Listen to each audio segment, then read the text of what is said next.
Y cuando ya son las 3 de la tarde con 36 minutos comienza Punto Noticias con lo que ha sido un poco la noticia del día, en un día que sabemos ha sido sumamente contingente, justamente porque un grupo de parlamentarios presentó un proyecto para despenalizar el CAI. Justamente para estar conversando de ese tema, quiero saludar a Juan Pablo Rojas, vocero de Deudores CAE. ¿Cómo estás, Juan Pablo? El nombre es vocero de Deuda Educativa, ese es el nombre del movimiento. Deuda Educativa, perfecto. Juan Pablo, si me pudieras explicar un poco de qué trata este proyecto de despenalización. Bueno, ese proyecto trata de mejorar un poquito, son soluciones parches, el enorme problema social que tenemos hoy día 2 millones de familias, producto de estos inventos financieros disfrazados de beneficios sociales, que se les llama crédito con aval del Estado, crédito Corfo, crédito al Fondo Solidario, antiguo crédito fiscal. Y es un proyecto de ley que yo ayer rompí frente a las cámaras en el Congreso Nacional cuando se me invita a darle una validación social como dirigente del movimiento, porque entendemos que no viene a solucionar la problemática social real, sino que son soluciones parches, tal como lo que hoy día el presidente Piñera sale a anunciar con bombos y platillos, que en realidad no tiene nada que ver con la realidad que vivimos las familias. Juan Pablo, cuando nosotros escuchamos la despenalización, si nos pudieras explicar un poco en términos simples a qué se refiere. ¿Es algo así como una suerte de perdonazo en el fondo de las personas que tenían alguna deuda por haber estudiado con este crédito estudiantil? ¿Se les perdonaría? ¿Saldrían de DICOM? ¿Esto sería para los deudores o también a largo plazo se busca que si uno se llegase a atrasar en estas cuotas, por ejemplo, impagas, no quedara registrado en un sistema que sabemos que es sumamente perjudicial para los estudiantes? A ver, primero que todo, yo te pido que por favor paremos de hablar de perdonazo. Aquí no hay un perdonazo. Justamente eso es lo que te quiero preguntar, para entenderlo. Eso te quiero explicar, porque hablar de perdonazo significa que ellos nos van a pedir perdón a nosotros. Y a nosotros no nos tienen nada que perdonar, al contrario, ellos tienen que a nosotros pedirnos perdón. Nos endeudaron con negocios bancarios disfrazados de beneficios sociales en unidades de fomento, en UEFES, en UTM, que sube todos los días, que nos meten en DICOM, que nos matan financieramente, mataron a toda una generación completa de jóvenes con estos negocios a los cuales nos vimos obligados a contratar, porque si no, no podíamos simplemente estudiar en la universidad y no podíamos sacar a nuestras familias del círculo de pobreza en la que vivimos y seguimos viviendo gracias a esto. Ahora, lo que ayer se ingresó en el Congreso y que nosotros rompimos fue una serie de modificaciones, un proyecto de ley que busca modificar distintos elementos considerados abusivos en la ley del CAE, en la ley del Fondo Solidario, ¿ya? Pero que deja a la deriva a un montón de otros temas, como por ejemplo a los deudores del crédito Corfo, que hoy día pasaron al olvido, y en donde hay gente que perdió sus casas, incluso hay jóvenes que se suicidaron, y así yo lo hice ver ayer.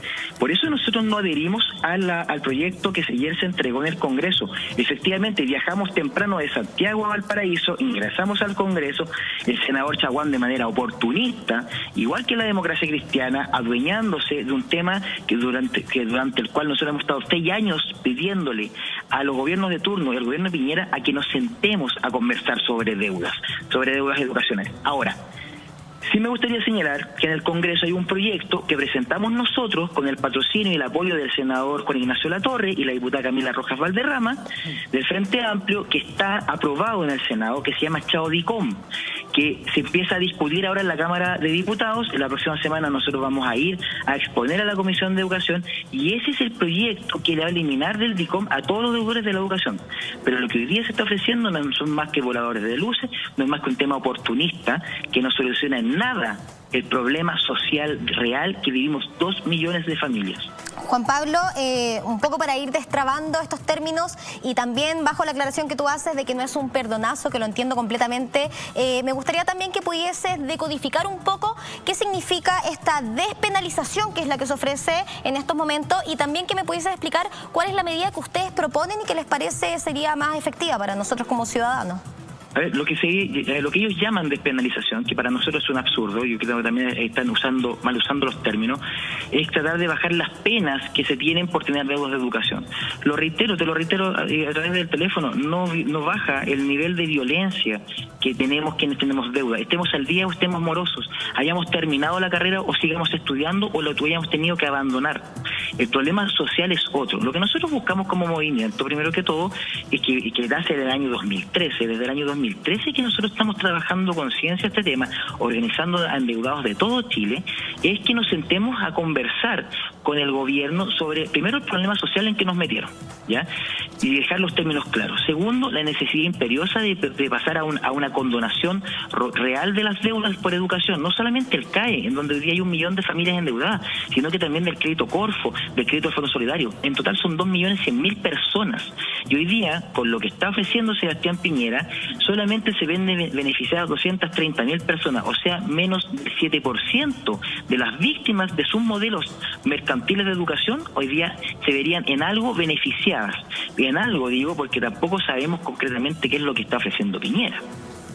Entonces, en esta despenalización no se trataría de, como lo dice su palabra, quitar las penas, sino más bien rebajarlas. Y me gustaría que me pudieses contestar la otra pregunta que te hice de cuál es, en el fondo, la petición concreta que ustedes hacen para solucionarlo, hablando claramente como prioridad en este momento que se encuentran de tantas solicitudes ciudadanas. ¿Cuál crees tú que podría ser la medida con respecto a estas deudas educacionales que podrían ser convenientes?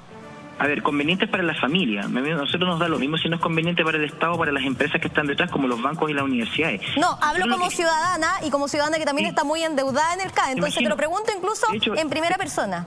Te lo digo porque muchos de tus colegas, la gran mayoría de tus colegas periodistas tienen crédito con aval del Estado y no lo pueden pagar. Por eso mismo lo que nosotros estamos buscando es que nos sentemos a conversar y establecer mesas de trabajo. Nosotros durante 3 semanas ya llevamos realizando cabildos ciudadanos a lo largo de Chile como movimiento de deuda educativa. Hemos recogido lo que necesitan las deudores, pasando por primero una congelación de la unidad de fomento y de la UTM a peso. No es posible que se esté vendiendo, ofreciendo todavía un crédito con aval del Estado como si se trata de un beneficio social que está pactado en UEF. Buscamos que se termine con eso, que se congelen los créditos, que se empiece por una condonación real y para terminar en una condonación total de las deudas por educación y para que esto finalmente termine una abolición de las deudas. Te voy a señalar algo. El año pasado, el presidente Piñera, su gobierno, su Ministerio de Educación, presentaron un proyecto de ley que buscaba terminar con el crédito con aval del Estado, sacar a la banca del mercado educacional y pasar a un crédito 2.0. Ese crédito, ese proyecto, hoy día duerme en el Congreso, se le quitó la urgencia, el gobierno no tiene ningún ánimo de terminar con el crédito con aval del Estado. Por eso, cuando Sebastián Piñera hoy día y ayer los senadores y diputados transversales que llaman ellos presentan este proyecto de ley que nosotros les rompimos en la cara porque no tiene ninguna validación social, no les creemos lo que están haciendo hoy día. Y hago un llamado a través de la red a que toda la gente que tiene una deuda por educación, CAE, Corfo, crédito Fondo Solidario o el crédito que sea, se sume a nuestro movimiento, porque no les creemos y no se las vamos a hacer fácil. Hoy día hay 2 millones de personas muy endeudadas que nosotros estamos aspirando a organizar para poder trabajar, ojalá, en conjunto con el gobierno, pero si no lo quieren hacer, nos vamos a levantar y las medidas se van a endurecer y ellos saben de lo que somos capaces. Juan Pablo, te agradezco sinceramente el tiempo. Vamos a quedar en contacto, por supuesto, para saber cómo se va desarrollando esta noticia. Estábamos hablando con el vocero, entonces, de deuda educativa. Muchas gracias por tu tiempo. Muchas gracias, un abrazo, que estén bien, gracias, chao.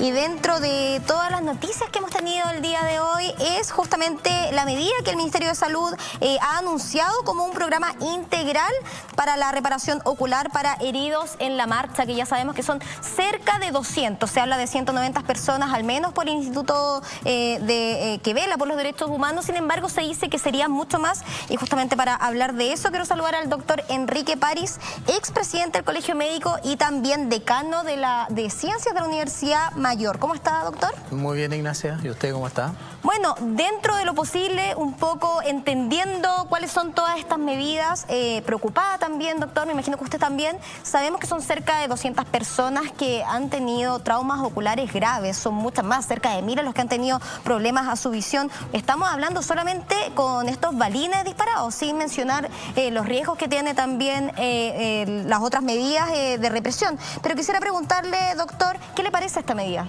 Bueno, la medida que, entre paréntesis, se negoció a través del ministro Briones, ministro de Hacienda, en conjunto con los parlamentarios, me parece adecuada, pero en medicina la verdad es que más vale prevenir que curar. Por lo tanto, aquí estamos curando, y me parece muy bien, obviamente, y hacer todos los esfuerzos para que estos pacientes recuperen, ojalá la visión o recuperen el ojo dentro de lo posible. Pero aquí hay que prevenir, por lo tanto, hay que ir al fondo del asunto, y lo que hay que hacer es prohibir definitivamente el uso de balines. Y esto no es la primera vez que se discute. Cuando yo era presidente del Colegio Médico hace 6 años atrás, ocurrió lo mismo. Empezaron a aparecer las lesiones oculares, no en la cantidad que tenemos ahora, obviamente, y fuimos a hablar directamente con el general director de Carabineros, el general González Llure, que entre paréntesis además era abogado o es abogado. Él comprendió inmediatamente, María Ignacia, y al otro día se suspendió el uso de balines. Por lo tanto, aquí falta voluntad, falta que se tomen las medidas adecuadas, con la rapidez adecuada, para evitar que sigan ocurriendo estos accidentes, que en realidad no son accidentes, son errores cometidos que permiten la pérdida de la visión. Por lo tanto, me alegro mucho de que haya una compensación o que haya una forma de tratar a estos pacientes con cierta preferencia, pero hay que ir al fondo del asunto, que es prevenir, prohibir los balines. En algún momento se habló, como usted mencionaba, de cuál era la forma de prevenir, e incluso fue justamente el director general de Carabineros quien salió a decir que iba a utilizar estos balines solo cuando fuese necesario. ¿A usted le parece que corresponde que se utilice a pesar de que sea necesario, o debiese eliminarse por completo? Yo creo que hay que eliminarlos por completo, y eso de que sea utilizado cuando sea necesario depende mucho del operador. En medicina hay muchas cosas que dependen del operador. Es relativo a el pobre carabinero que tiene que disparar, que tiene que utilizar esto, y me imagino en el momento del estrés, de todo el movimiento, de la gente que está ahí también gritando, dispara mal o no dispara donde debe, porque debería disparar a las extremidades inferiores incluso, no al tórax ni a la cabeza. Pero desgraciadamente esto ocurre, y esto ha ocurrido en todo el mundo, en Israel, en Francia, en muchos países del mundo. Sin embargo, la cantidad de gente lesionada teniendo la misma cantidad de disturbios es muy, pero muy inferior a la que ocurre en Chile. O sea, hay una diferencia enorme aquí, y es muy raro que tengamos tantos lesionados en Chile con este tipo de balines. Por lo tanto, hay que suprimirlo.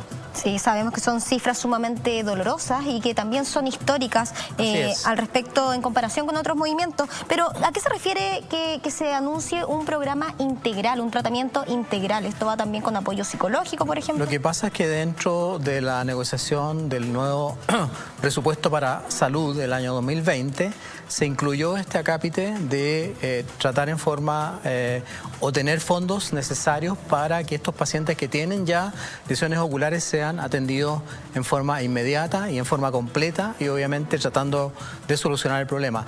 Todo este tipo de agresiones o de lesiones severas en el ojo o en cualquier parte del organismo a veces, obviamente que llevan a su vez un daño psicológico muy importante, un daño psiquiátrico muy importante. Por lo tanto, lo que nosotros decimos en medicina es que los pacientes tienen que recibir una atención multidisciplinaria, y probablemente en este caso también tiene que haber un terapeuta ocupacional, un oftalmólogo, un tecnólogo médico y probablemente un psicólogo o un psiquiatra que ayude a la recuperación del paciente.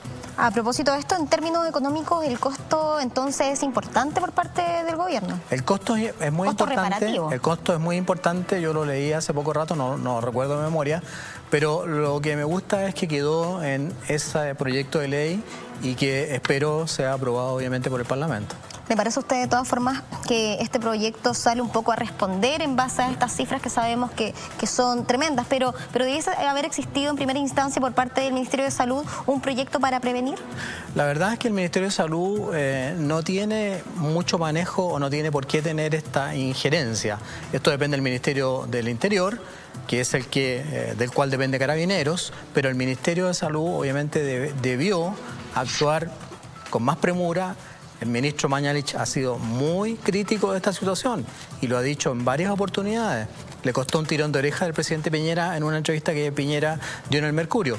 Pero creo que la responsabilidad, desgraciadamente, está en Interior y en Carabineros. Y yo creo que lo más práctico, lo que hay que hacer es suspender el uso.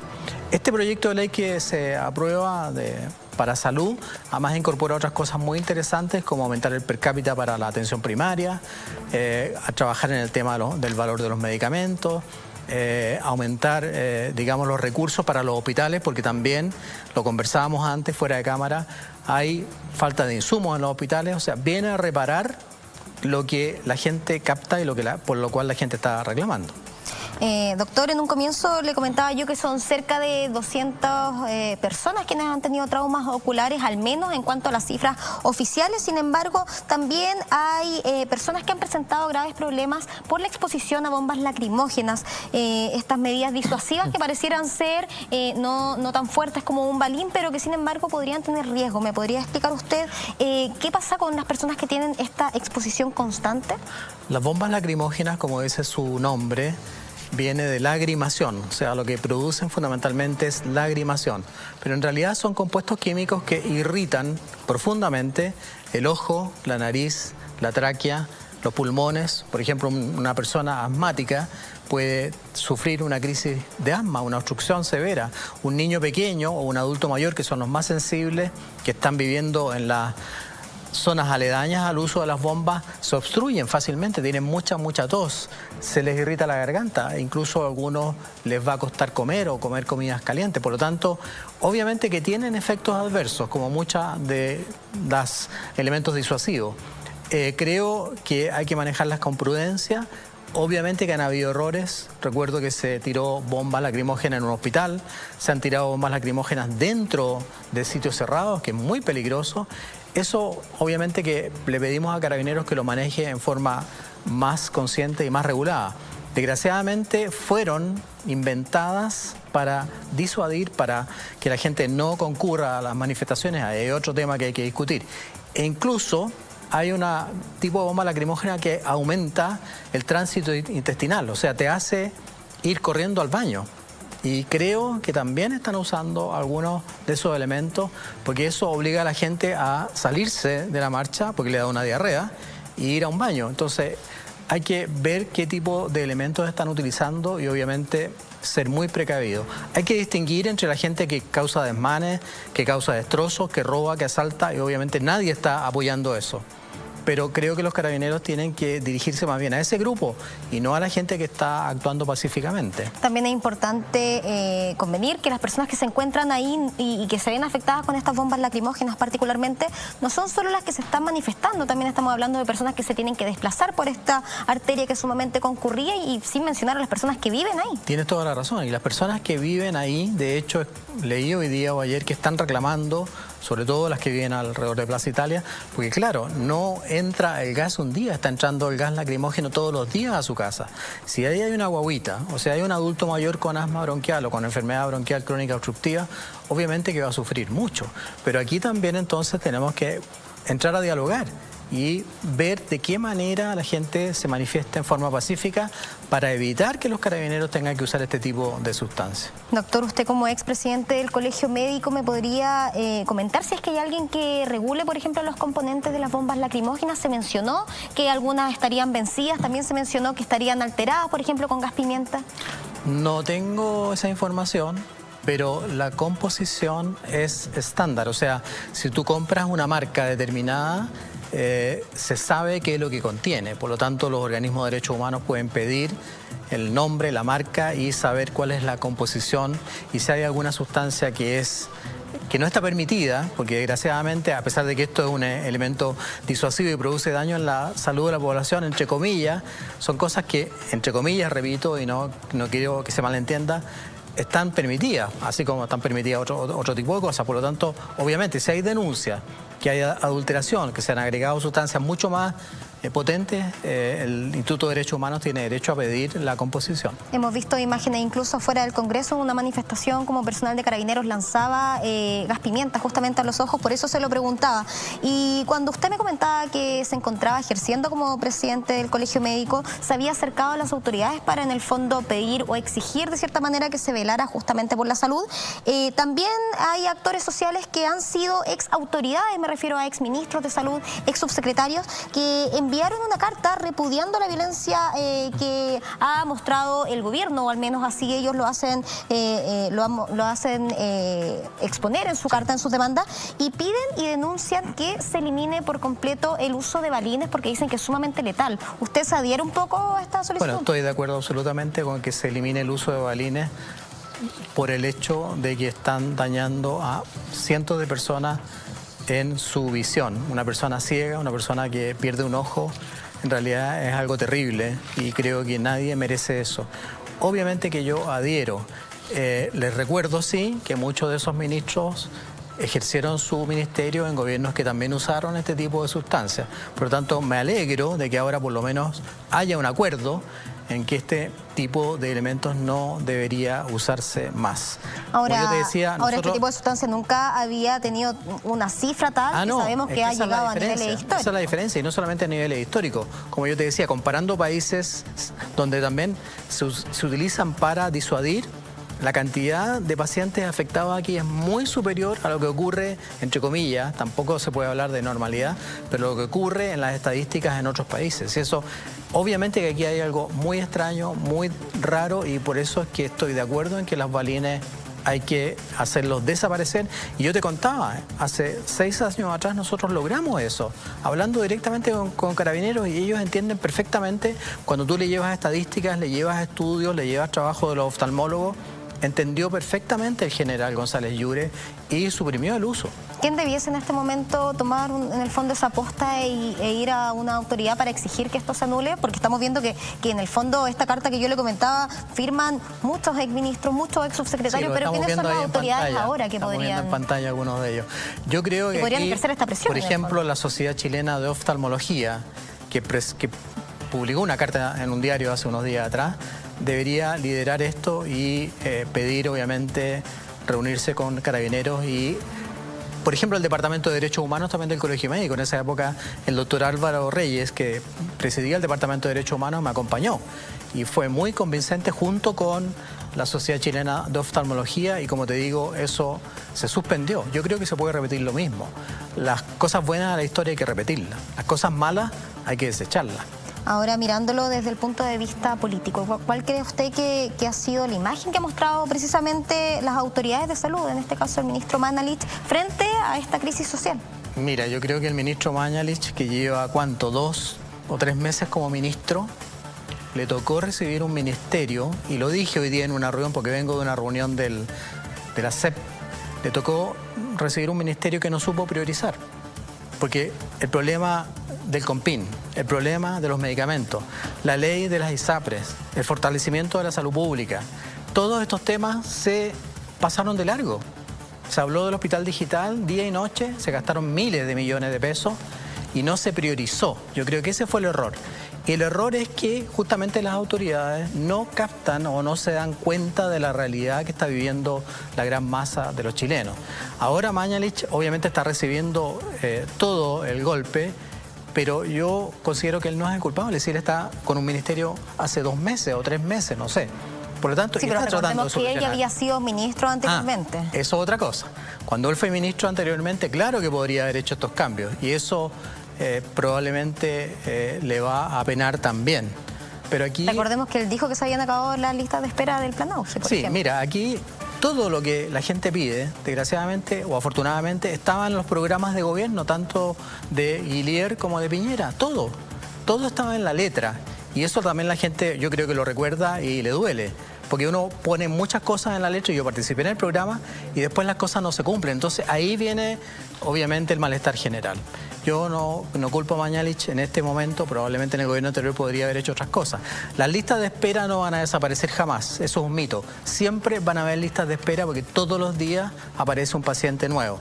La deuda hospitalaria, que es gigante, tiene que ver también con el desabastecimiento de los hospitales. Tampoco se controló la deuda hospitalaria.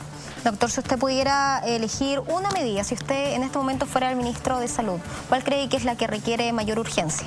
Yo creo que pensando en los jubilados, pensando en la gente que tiene muy pocos ingresos, pensando en los papás y mamás que tienen muchas guaguas, muchos niños, el valor de los medicamentos. Tenemos que bajar el valor de los medicamentos y hay varios estudios que dicen que se pueden bajar. Ahora, ¿cuáles son los medicamentos caros en Chile? Los medicamentos de marca. Pero hay muchas formas de bajar el valor de los medicamentos y a ello le pido la colaboración a la industria. No hay que atacar a la industria, todo lo contrario. Hay que potenciarla, hay que hacer que la Cenabás sea mucho más poderosa, hay que aprovechar la transferencia tecnológica, hay que permitir que la Cenabás venda a las farmacias de barrio, evitar la integración vertical entre productoras, distribuidoras y farmacias. O sea, hay mucho que se puede hacer. Importar medicamentos también. Eso me pareció una idea genial, que la gente puede importar un medicamento cuando se da cuenta o conoce que el medicamento en el extranjero es más barato, siempre que sea un laboratorio adecuado que lo esté produciendo. Doctor Enrique París, expresidente del Colegio Médico y también decano de Ciencias de la Universidad Mayor, le quiero agradecer por su tiempo. Gracias a usted. Esperamos tenerlo nuevamente. María Ignacia. María Ignacia, está bien, Ignacia. Gracias, María Ignacia. Llamarme, un placer estar acá. Muchas gracias. Y en otro punto de la noticia, justamente el Ministerio de Hacienda, quien anuncia un acuerdo con parlamentarios para entregar el presupuesto de este 2020. Justamente para hablar de eso, destrabar, se mencionó mucho. Quiero saludar a Hernán Frigolet, ex tesorero de la República. ¿Cómo estás, Hernán? Hola, muy buenas tardes, Ignacia. Aquí estamos muy bien. Quiero preguntarte, ¿cómo recibes esta noticia? ¿Cómo la analizas también? ¿Te parece que las propuestas entregadas corresponden a lo que necesita la ciudadanía en estos momentos? O sea, es congruente con el acuerdo de la reforma tributaria para destrabarla y darle más recursos al presupuesto del 2020. Y en ese sentido tener un acuerdo para que ya el presupuesto se incremente en las áreas más sensibles y salir a darle soluciones a la ciudadanía, inicia un proceso en el cual efectivamente deberá el presupuesto ser cada vez más sensible a solucionar los problemas de la gente. Hernán, se habla de aumento de la pensión básica solidaria del 20%. ¿Le parece a usted que es conveniente, es una buena cifra? Siempre un aumento es necesario, pero es insuficiente. O sea, tenemos claro que la línea de pobreza debería ser el estándar que debería tener la pensión básica solidaria. Y en ese sentido, todos hablan de un incremento de un 50%, es lo que sería suficiente y necesario. Ahora usted me habla de, en relación a la línea de la pobreza, ¿es viable económicamente hablando poder hacerlo así, que sabemos que es lo que tanto se ha pedido, pero económicamente se puede? Sí, se puede, no es nada del otro mundo para el presupuesto. Obviamente que incrementa el gasto, pero es totalmente financiable. ¿Le parece a usted que por parte de esta propuesta entregada como para el gobierno, faltó alguna medida? ¿Cuál habría corregido usted? ¿Cuál le parece insuficiente, al igual que esta de las pensiones que nos comentaba? Bueno, tiene que ver con las pensiones básicas solidarias, tiene que ver con el gasto en salud, que obviamente escuchaba la versión anterior, pero si tenemos listas de espera es porque hay recursos operacionales que son insuficientes. Entonces tenemos que ver ahí si tenemos la disponibilidad de recursos humanos, de horas médicos, de horas de especialistas suficientes para dar abasto, porque capacidad instalada hay. Y los pabellones en Chile tienen capacidad ociosa, o sea, tenemos muchas situaciones que recursos están, lo que pasa es que tenemos descompensaciones. Esto de que haya deuda hospitalaria es porque operacionalmente los hospitales no están recibiendo los recursos que necesitan para financiar las prestaciones que le tienen que dar a la gente.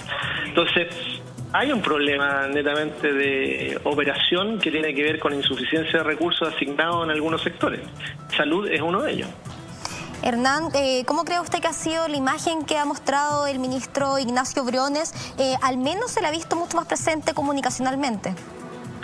Sí, bastante más dispuesto a dialogar y a buscar puntos de encuentro. Yo creo que eso es un punto de inflexión notable con respecto al ministro Larraín, que está totalmente obcecado en tratar de sacar la reforma tributaria como él la planteó. Y lo mismo en términos de la ley de presupuesto. Entonces, yo creo que el ministro Briones en ese sentido ha refrescado los aires, por lo menos en lo que tiene que ver con las discusiones de Hacienda. Hernán, ¿la clase media puede temer a este presupuesto entregado por parte del gobierno como propuesta? Se lo pregunto porque en un comienzo se habló, por ejemplo, de que las casas que estuvieran avaluadas en cerca de 200 millones de pesos tenían que pagar un impuesto mayor. Después se explicó que no era así, que en realidad tenía que ver con el avalúo fiscal y tenía que ver con las viviendas que estaban cerca del $1.000.000. Pero realmente, sí, ¿la clase media puede sentir un poco de temor? ¿Nos perjudica o nos beneficia esta propuesta? No, para nada. Todas las medidas que se están haciendo, tanto la reforma tributaria, están apuntando al 1% de mayores recursos de este país. Y todo está apuntando, tanto en contribuciones, la sobretasa, etcétera, están a ese segmento, que es donde hay capacidad contributiva. La clase media en este sentido no se va a ver afectada. Incluso el aumento del tramo en la renta de 40% para ingresos mensuales que superen los 15 millones, no hay nadie de clase media que esté incluido ahí. Hernán, le quiero dar muchas gracias por su tiempo. Sabemos que ha sido un día sumamente ajetreado. Esperamos mantenernos en contacto para ir analizando la noticia. Muy bien, estamos aquí disponibles para cuando lo necesiten. Buenísimo, muchas gracias. Y justamente para seguir analizando el día contingente que nos ha tocado hoy, quiero saludar a Hugo Tórtora, abogado constitucionalista de la Universidad de Viña. ¿Cómo está, Hugo? Buenas tardes, Ignacia. Le quiero preguntar por qué es el Congreso Constituyente del que tanto se ha hablado. ¿Es realmente el mejor camino para abordar la crisis social? Gracias, Ignacia. Soy abogado y profesor de la Universidad de las Américas. Efectivamente, el fin de semana el ministro Blumer planteó como alternativa dos cosas que yo creo que son muy importantes. En primer lugar, que el gobierno se abre a la posibilidad de una nueva constitución, que es algo que hasta el momento no se había escuchado. Siempre se había señalado que la solución pasaba por una reforma constitucional dejando vigente la Constitución de 1980.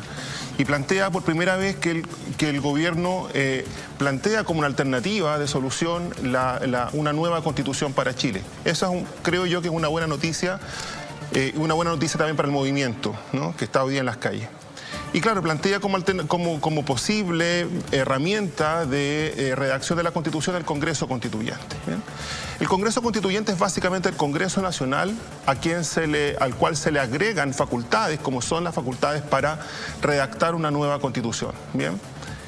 La discusión o lo que tendrá que resolver ahora el gobierno es si acaso el Congreso que va a redactar esa Constitución es el actual Congreso Nacional, los diputados y senadores que ya están elegidos, o si esto va a ser una tarea pendiente para el próximo Congreso Nacional, el que se elija en las próximas elecciones. Pero de todas formas tiene que ver con los líderes políticos que nos representan, no tiene que ver con una participación ciudadana, por ejemplo, que es lo que se ha estado pidiendo en las calles al menos. Claro, yo creo que para poder explicar eso hay que hacer la distinción entre los distintos modelos de redacción de la Constitución y cuáles son los órganos que en general han participado si uno revisa lo que ha ocurrido en otros países, ¿no? Son tres los grandes modelos que existen, ¿no? Si pudiéramos desglosarlas. Si lo pudiéramos explicar exactamente, uno es el Congreso Constituyente, donde efectivamente los parlamentarios y parlamentarias discuten como una tarea adicional, además de legislar, además de fiscalizar los actos de gobierno, discuten el contenido de una nueva Constitución. ¿Durante cuánto tiempo? Lo que se fije en la reforma constitucional que así lo establezca. Normalmente se le da un plazo, 1 o 2 años. Eso se va a resolver en la reforma constitucional específica. La otra opción, la que está en el otro extremo, por decir de alguna forma, es la de la Asamblea Constituyente. Y la Asamblea Constituyente es un órgano extraordinario, distinto al Congreso Nacional, cuyos miembros se escogen con la única finalidad de discutir el contenido de una nueva Constitución. ¿Bien? Podemos hablar luego qué características tiene la Asamblea Constituyente. Pero esos miembros que se escogen son miembros ciudadanos, tienen que ver con el ámbito político. Son ciudadanos, por supuesto que no pertenecen al Congreso, son distintos. Y lo interesante de la Asamblea Constituyente es que permite también la inclusión de leyes de cuota, por ejemplo, ¿ah? En materia de género, ¿ah? Paridad de género o 60-40%, cuotas de indígenas, ¿ah? Que podría ser del orden del 10% a lo mejor para pueblos originarios, eventualmente trabajadores, etc. La Asamblea Constituyente tiene una conformación que permite la participación de colectivos que en el Congreso Nacional no necesariamente están representados, porque ahí el factor que prima es el factor de los partidos políticos. ¿Bien? Entonces, por una parte tenemos el Congreso Constituyente y por la otra parte tenemos la Asamblea Constituyente, y la fórmula intermedia es esto que se llama la Convención Constituyente, una convención mixta cuyos miembros están compuestos tanto por parlamentarios como por asambleístas. Esta vendría siendo como la mezcla. Es una mezcla. Hay una cuarta alternativa, además de estas tres que he mencionado, que es la de un conjunto de expertos, digamos, ¿no? Un conjunto de expertos que redacten la Constitución. La verdad es que... ¿La Convención Constituyente que hablaba el senador José Manuel La Sandoz? Convención Constituyente es la mezcla de Asamblea con Congreso, pero la Comisión de Expertos son estudiosos, son profesores, son académicos, que podrían presentar también un proyecto de una Constitución. Esa alternativa hoy día ya está fuera de toda toda posibilidad, porque el gobierno ya habló de Congreso Constituyente. Entonces, y pareciera que esta mesa de expertos ha perdido un poco de credibilidad. Recordemos que incluso el alza del metro de estos 30 pesos se formó, se gestó con la ministra y con estos expertos que la habrían asesorado. Claro. ¿Qué es lo que pasa? Es que hoy día las demandas sociales están buscando fundamentalmente mayor participación, porque esa es una de las crisis de la Constitución de 1980. Nuestra Constitución no es una Constitución que permita la participación de las personas, ¿no? Nosotros solo somos ciudadanos, decimos los profesores de Derecho Constitucional o algunos de nosotros, solo somos ciudadanos el día que votamos y al día siguiente seguimos siendo súbditos, porque no tenemos participación o canales de participación en la vida política diaria. Bueno, eso muchos quieren que se revierta en la redacción de una nueva Constitución. Queremos más participación. Y claro, en el conjunto de expertos no hay ninguna posibilidad o muy poca posibilidad. ¿Dónde habrá más espacio de participación? ¿En un Congreso Constituyente o en una Asamblea Constituyente? Aparentemente la segunda opción es la que se acerca más a la posibilidad de participar, no solo individualmente, sino que además a través de los colectivos que conforman nuestra sociedad nacional. Sin embargo, pareciera que las autoridades han intentado esquivar un poco esa solución. ¿Cuál es la sensación que tiene usted? ¿Cree usted que el gobierno le tiene miedo a la Asamblea Constituyente? Mire, la Asamblea genera también algunos espacios de duda, de temor, ¿no? ¿Por qué? ¿Cuáles son los riesgos en el fondo? Puede ser un poco subjetivo esto, pero se ha sostenido, por ejemplo, que la Asamblea implica un salto al vacío de alguna manera, ¿no? No sabemos lo que vaya a resolver la Asamblea, ¿no? Me parece que esos temores son infundados, ¿no? Pensar de que la sociedad es tan irracional que va a generar una constitución con normas absolutamente impensadas, digamos, que causan un daño al sistema democrático, yo creo que es pensar muy mal de la población chilena, del pueblo de Chile, ¿no? Entonces ahí hay un temor. Y el otro temor también es que aparentemente los países que han escogido la Asamblea Constituyente no han sido países exitosos. Y normalmente se mira el caso de Venezuela, ¿no? Esa crítica... Recordemos que hay autoridades que incluso han hecho alusión directa. Claro, se menciona a Venezuela como un grave riesgo. Y ahí hay que decir por lo menos dos cosas. En primer lugar, que la crisis de Venezuela no es una crisis producto de la Constitución de 1999, que nace efectivamente a través de una Asamblea Constituyente. El problema de Venezuela tiene que ver más bien con dificultades políticas internas de este país, no con la regulación. Son contextos diferentes. Son contextos absolutamente distintos. Y lo segundo, que efectivamente la Asamblea Constituyente venezolana pudo haber incurrido en algunos errores, y creo que estamos conscientes de que los errores que se incurrieron en la Asamblea Constituyente, pero esos errores nosotros los podemos corregir en Chile, ¿no? Por lo demás, hay otros países que también han escogido la Asamblea Constituyente. Vemos el caso de Colombia, de Italia, de Portugal, de Luxemburgo, países que políticamente tienen una política bastante sana el día de hoy, ¿no? Que son democráticos. Que son ejemplos de éxito, en el fondo. Y que han resultado perfectamente. Entonces, me parece que ese temor de quien mira a la Asamblea Constituyente como un riesgo, implica también que no se han estudiado también los otros modelos. ¿Cree usted que el gobierno lo mira como un riesgo? Ahí habrá que preguntarle a los ministros, pero puede ser, digamos. Por algo se propone el Congreso. El Congreso, claro, tiene la ventaja de que es un órgano que goza de mayor estabilidad, ¿no? Los miembros del Congreso son personas que son expertas en la redacción de leyes, ¿no? Y desde ese punto de vista podrían ofrecer mayores garantías. Pero claro, también hay un problema de legitimidad de la clase política. Y eso no se resuelve con un Congreso Constituyente, a juicio mío. Ahora, ¿cuál es la manera en la que se resuelve? Vimos como una agrupación, más del 95% de las municipalidades están de acuerdo en este llamado plebiscito. Pero ¿realmente este plebiscito tiene un peso legal o tiene que ver con una encuesta ciudadana en el fondo más simbólica? Mire, una de las críticas que se le hace justamente a la Constitución de 1980, como decía al comienzo, es que no canaliza la voluntad ciudadana. En Chile existen dos plebiscitos solamente, ¿no? El plebiscito de reforma constitucional, pero solo cuando hay un conflicto entre el presidente y el Congreso. Chile desde la Constitución del 80 no ha tenido jamás un plebiscito de ese tipo, ¿no? Y el segundo plebiscito es el plebiscito municipal, que es aquel que van a utilizar estos alcaldes para consultarle a sus vecinos y vecinas acerca de si estarían de acuerdo o no con una nueva constitución y eventualmente con una asamblea constituyente. O sea, tiene un peso legal en el fondo. O sea, tiene un peso en el sentido de que es legítimo, ¿no? Que la ley contempla el plebiscito comunal como un plebiscito válido.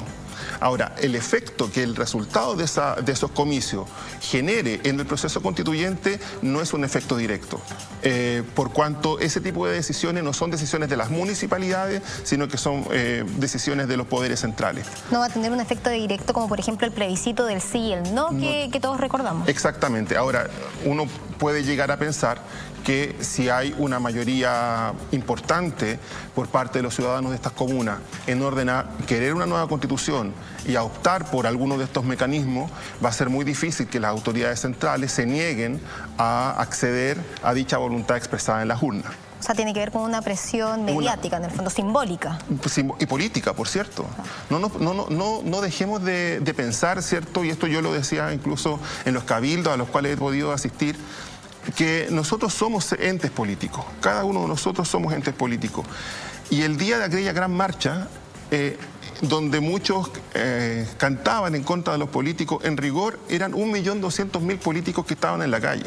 ¿Solo en Santiago? Solo en Santiago. Somos entes políticos, por lo tanto, lo que nosotros podamos expresar por distintas vías, a través de las redes sociales, a través de los cabildos, a través de esta consulta municipal, es muy importante, a favor o en contra. Si las personas son libres para escoger como ellas estimen conveniente, pero va a ser indudablemente un insumo extraordinariamente importante a la hora de decidir qué vamos a hacer como país. Ahora, hay términos sobre la mesa que son mucho más frecuentes de los que conocíamos anteriormente, los cabildos, los plebiscitos, los acuerdos ciudadanos. En realidad, ¿cuál es la diferencia de cada uno y cuál es la injerencia en este mismo ámbito? Por ejemplo, ¿sirven para una cuestión de ponerse de acuerdo, simplemente para discutir temas como interés cívico, o tienen algún respaldo, por ejemplo, si se llegase a hacer un cabildo, como sabemos que lo hizo la expresidenta Michelle Bachelet? Bueno, el cabildo, esta serie de cabildos que se originaron en el proceso constituyente del gobierno de la expresidenta Bachelet, sirvieron de base para las bases constitucionales que finalmente se manifestó en un proyecto de reforma constitucional que se envió al Congreso, ¿cierto? Y que en este momento está virtualmente paralizado, ¿no? Pero ese proceso de cabildo ya terminó. Ahora estos son cabildos ciudadanos autoconvocados, donde no hay una regulación legal en torno a cuál es su incidencia, pero como decía anteriormente, son mecanismos de presión indudable. Primero son instancias donde los vecinos y las vecinas se están conociendo y se están reconociendo, donde pueden entrar a dialogar sobre asuntos relevantes para el país, para su comuna, para su localidad, o para la temática específica a la cual se convocan, ¿no? Hay una sensación de comunidad más de individualismo. Correcto. Entonces, claro, hay cabildos de educación, en salud, en pensiones, feministas, etcétera. Entonces también es una buena instancia para conocernos. Para dialogar. Para dialogar. Y además de ello, genera también un interés, o debiera generar un interés también a la clase política en torno digamos, a las temáticas que se están conversando. Ahora, pareciera que esto tiene que ver como con una suerte de encuesta ciudadana. Sin embargo, ¿cuál es el rol de los alcaldes, que son justamente quienes convocan a este plebiscito? Lo que pasa es que, como le decía, tenemos estos dos mecanismos de plebiscito, solamente reforma y municipales, y los plebiscitos municipales solamente pueden ser convocados por los alcaldes. Por lo tanto, su rol es crucial, y que se hayan reunido alcaldes de los distintos colores políticos. Más del 95% de las comunas. Exactamente. Donde yo me atrevería a decir que la mayoría de ellos son de partidos de la Alianza. Esta actitud que han tomado los alcaldes es tremendamente importante como una señal política, incluso interna, para sus propias colectividades. Desde su punto de vista, ¿por qué cree usted que hay alcaldes que decidieron, en su minoría, no adherirse a este plebiscito? Probablemente porque tienen temor, digamos, a la idea de una nueva constitución y eventualmente una asamblea constituyente. Pero al mismo tiempo, cuando el ministro del Interior anuncia a nombre del gobierno de Chile que hay una intención de generar una nueva constitución. Pareciera que efectivamente ese 5% es minoritario, no solamente dentro de la comunidad de alcaldes, sino que además dentro del país, digamos. Hay una decisión del propio gobierno en torno a esto, y esto es tremendamente importante. ¿Es posible darle solución a las solicitudes que hace la ciudadanía con reformas, es decir, cambiando ciertos puntos de la Constitución y no haciendo una completamente nueva, según su punto de vista, claro? A mi juicio no. A mi juicio es necesaria una nueva Constitución. Primero por el problema de legitimidad de origen que tiene la Constitución, que es una Constitución que no fue debatida, que no fue discutida democráticamente, donde si bien hubo un plebiscito que tiene una serie de deficiencias democráticas, pero además hay problemas estructurales de la Constitución. Es una Constitución donde se exacerba la condición de democracia representativa, vale decir, donde las decisiones políticas son adoptadas exclusivamente por los políticos, lo que algunos han llamado la élite, ¿no? Y donde nosotros no tenemos ninguna participación en la toma de decisiones. Y esa es una cuestión estructural que cruza toda la Constitución. Es una Constitución que no se hace cargo en serio de los derechos sociales y por lo tanto el Estado social de derecho, que es una aspiración de muchos y de muchas también, no está plasmada en la Constitución. Además de algunas cuestiones puntuales, pero que inciden en el espíritu general de la Constitución. Por ejemplo, nuestra Constitución hace cero mención a los pueblos originarios. No están reconocidos los pueblos originarios. Somos una de las dos constituciones latinoamericanas, además de Uruguay, donde no se mencionan a los pueblos originarios.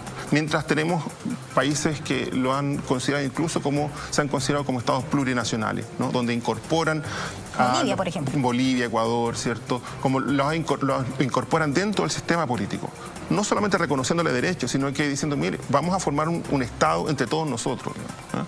Entonces, los problemas que tiene la Constitución, a juicio mío, ¿no? En particular mío y de algunos otros profesores también, es que son tan estructurales que no se resuelven por la vía de la reforma constitucional.